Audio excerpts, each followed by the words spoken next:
Hello everyone, today I'm going to show you how to create this sadly looking pumpkin for your Halloween party.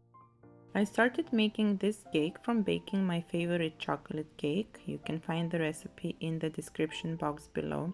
For this cake I was using a 6-inch pans. However, if you need a bigger cake, obviously you can use bigger cake pans. I'm torting my cake sponge and then I'm gonna put some Swiss meringue buttercream in between the layers. As you see here, I had one layer at the bottom that was baked in the round tin. As well, the same rounded cake layer is going on the top of the cake, which again was baked in the round tin. If you don't have round tins or dome tins, don't worry, you can always carve your cake to the shape you need. My cake is a tall cake, so in the middle of the cake I'm doing the cake structure. For this I'm using kebab skewers because my cake is not going to be transported anywhere from my house. However, if you're making the cake that is going to be transported, you need to make a stronger inner structure. As well, don't forget the main dowel that would go through the both tiers of your cake. Once the cake card is placed in its place, the next step is obviously to stack the second tier of the cake. And now it's time to crumb coat the cake with my Swiss meringue buttercream or any other buttercream you're using. If you're not using buttercream, you can use chocolate ganache. Usually when I stack cakes like that, I insert a skewer in the top tier of the cake. It helps me to have a better hold of the cake when I crumb coat it. The crumb coat layer doesn't have to be perfect because its purpose is to basically hold the crumbs in this layer so that they wouldn't interfere into any other layers of the cake. And as you have might notice, my cake layers are not even. However, I do not worry about it because this pumpkin is a unique pumpkin. Once my cake is all covered in a thin layer of buttercream, I use a flexible cake smoother to remove any excess of it. And then my cake goes into the fridge to chill for at least 20-30 minutes. Once my cake is chilled, I decided I'm going to make the spacers for the eyes and I'm gonna carve them out. Here you see me using the cookie cutter for that. And here I realized that I want my eyes to be a little bit wider, so I used the wider cookie cutter. And then with the knife I just carved out the spaces for eyes. It's up to you how your pumpkin eyes are going to look. This idea I had in mind, so if you are putting the eyes on top of the cake, skip this step. And as well, I cut out a little circle on top of the cake where my stem will go. And then I covered those freshly carved places with a thin layer of buttercream. My next step was to add texture to the pumpkin. I'm using here buttercream to create those little hills. You can use fondant if you would like to. However, I was willing to play with this, and this is the result. After placing those buttercream strips, my cake went into the fridge for 20-30 minutes. Then I placed a second strip of buttercream on the cake strips that I made before, and I smoothed them out with the flexible cake scraper. And then I placed another strip of buttercream on the opposite side. And then I smoothed it out again with my flexible cake scraper. This way I have created those pumpkin texture bumps. I am completely not worried of this step and how edgy it is looking because this is a Halloween cake. The uglier it looks, the better the final result is. And as I have mentioned before, if you are team fondant, you can make these hills and bumps using fondant. I'm very happy to say that those all breaks and cracks are creating extra texture to the scary Halloween cake. Once I'm happy with how my buttercream is looking, I place the cake into the fridge for another 20-30 minutes. And after that, the next step is to cover the cake in fondant. I'm rolling my fondant quite thick because I'm going to add extra texture to it. I have decided I wanted to add extra fondant piece into the eye sockets. because most of the time while doing deep eye sockets, fondant is tearing in there. And then I add this large piece of fondant onto my cake.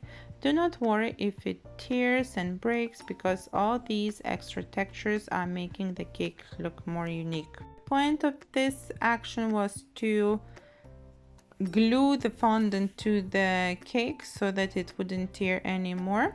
Here I try to smooth out the back of the cake to my best ability. With my balling tool, I'm gonna create deeper eye sockets and define the eye sockets better. Using the knife, I cut out the excess fondant from the places I don't need it to be. Using the knife, I cut out the excess fondant at the bottom of my cake, and I don't cut it neatly because I'm still gonna tuck it in. As you see here, with the same knife, I push the excess fondant under the cake. I am going to cover the cake board with fondant, so I'm not really worried about how the very edge is looking for this cake.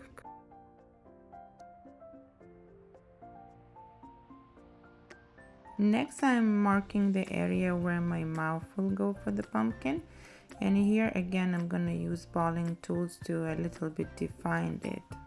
You can do any shape of mouth you want. You can make it happy, you can make it sad.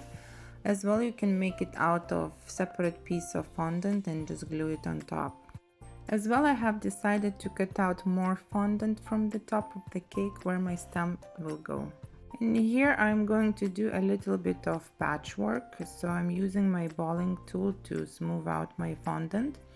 And then on top of that crack where the buttercream is going through, I'm placing a thin layer of another piece of fondant, and with a little bit of actually alcohol, I smooth it out and blend it in.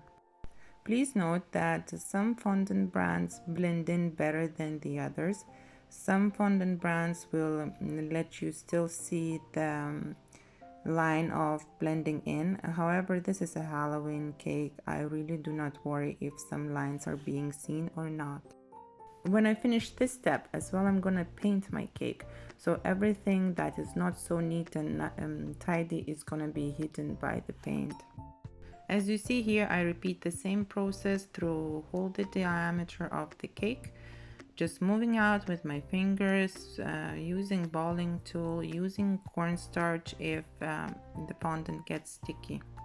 Then again, depending on the fondant brand, some fondants do get sticky, some don't. When I'm done with the cake, the next step is the feet and the stem. Using the same color fondant, I rolled out 2 balls of fondant and I shaped them into the feet. There is no guideline how big, how small the feet can be. You can use any size, any shape, depending what do you want them to be. And then I rolled smaller balls of fondant and created few toes. With a little bit of water, I glued everything together. And then I have decided to add more texture to my pumpkin, so I use a little bit of fondant. I roll different size of balls and I randomly place them on my cake. And then using my sharp tool, I added more indentations onto my cake. And the next step was to create a stem, so I had the piece of fondant, the same color fondant that I first rolled into the cone, and then I formed the base of the stem against my table, and then using balling tool I created the top of the stem, and then using the same sharp tool I created the indentations and gave texture to the stem. And then with a little bit of water I placed the stem on top of the cake, and again using my sharp tool I sort of blend in the stem into the cake as you see here. As well, I leaned my stem into the direction I want it to lean. Sometimes for all the touching you lose the texture, so using the same sharp tool I just added more lines to keep the texture in. And the final step for this was to create the eyes, so I was using here black fondant. I rolled out the balls of fondant just to see how they look like. And before I add my eyes into the place, I will paint my cake. I always start painting from the lightest shade of color. For this step, I am using gel food colors that I diluted with a little bit of alcohol.